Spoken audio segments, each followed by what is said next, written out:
mga kapuso, tulad ng aming ipinangako ay narito na po ang panig ni Bong Navarro sa pamamagitan ng kanyang abogadong si Alma Malyonga. Attorney, magandang hapon. Magandang hapon. Attorney Alma, kumusta na po ang lagay ni Bong? Nasa ospital pa ba hanggang ngayon? He is in the hospital.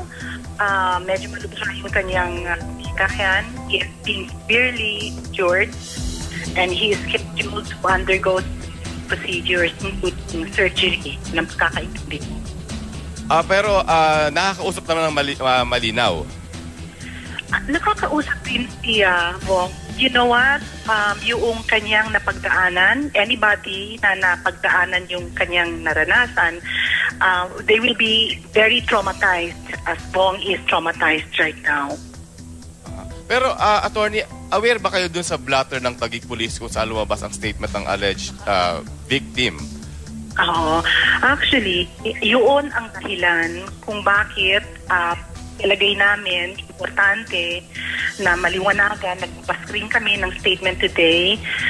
It is because of that particular news item na meron raw police blatter na lumabas na may parat or accusation ng attempted rape against Bong.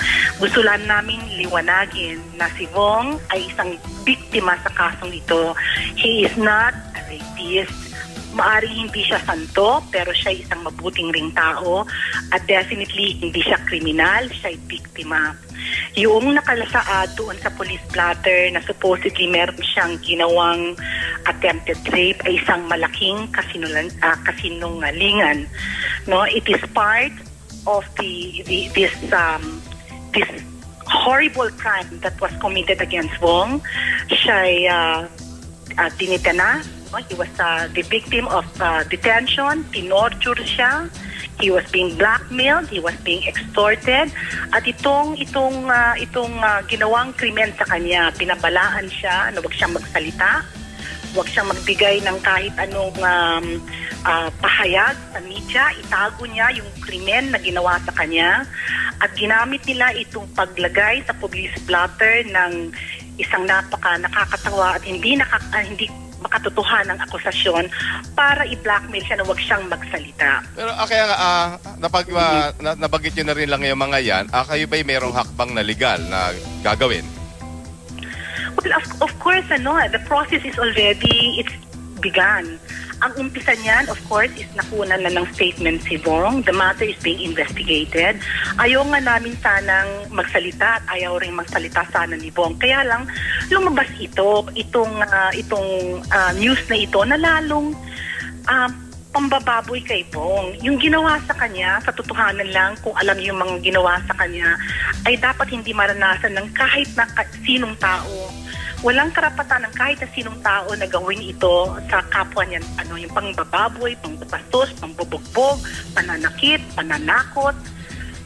And I think Bong is prepared to do what is necessary dahil sa katotohanan lang, kung ito'y ginawa sa kanya na kilala, meron siyang pangalan at siguro na may mga kaibigan siya at meron siyang mga pwedeng gawin.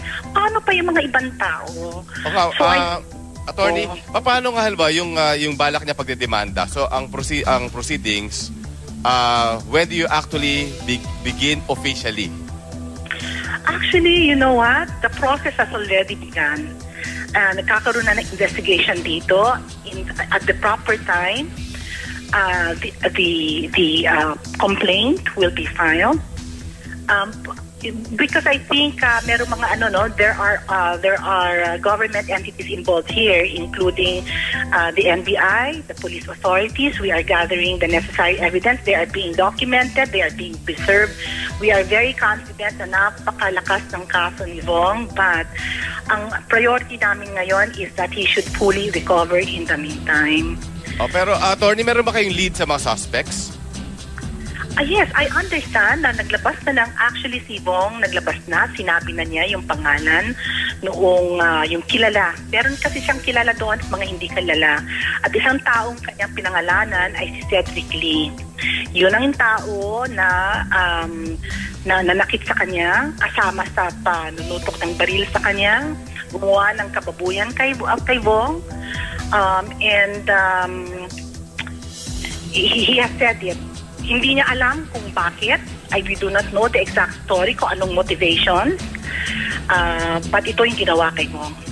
Okay, so ito ba yung malaking tao? Talagang super laking maimpluwensya? Hindi ko kilala ng personal si Cedric Lee. At yung hindi ko kilala yung mga ibang tao. There, I think, mga 6 or 7 men who did this to Bong, no? Ang naalala lang niya, nakilala niya doon ay itong Cedric Lee. Hindi ko kilala ng personal itong Cedric Lee. Hindi ko alam kung mayaman siya. Hindi ko alam kung powerful siya.